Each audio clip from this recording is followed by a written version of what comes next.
Right-wingers absolutely crashing out over Kendrick Lamar's Super Bowl halftime performance makes it painfully obvious that so many of them hate the fact that they can't use slurs, especially the N-word. They desperately want to be able to use them, so much so that they have come up with clever little code words they use instead, so they can say it without saying it. And they've developed a formula for this. Like, it needs to be very simple, 3-4 letters tops, but it needs to also be sort of mysterious and confusing and represent something far greater and nefarious. For example, they loved when the Black Lives Matter movement happened because they could just say BLM and everything became BLM.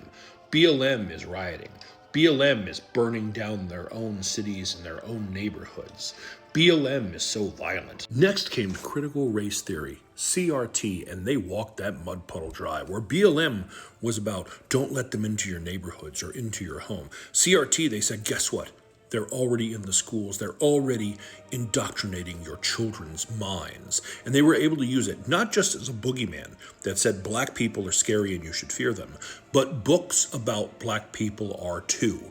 And they used it to ban books. Next came woke, and they like woke. They'll still use woke, but woke is a bit of a catch-all. Woke could be black, but woke could also mean liberal, or woke could mean gay. It's worth noting, though, woke was a phrase created by the black community for the black community, and it has essentially been culturally appropriated to mean something else. Which brings us to our current flavor of the month, diversity, equity, and inclusion, DEI. And while it can be used to basically say that gay person or that woman only got that job because of DEI and not because they're actually qualified for it, you can guarantee that when they look at a black person and say that person shouldn't have had that job, they're saying that N-word shouldn't have had that job. For evidence of this, you need look no further than their response to Kendrick Lamar's halftime performance at the Super Bowl.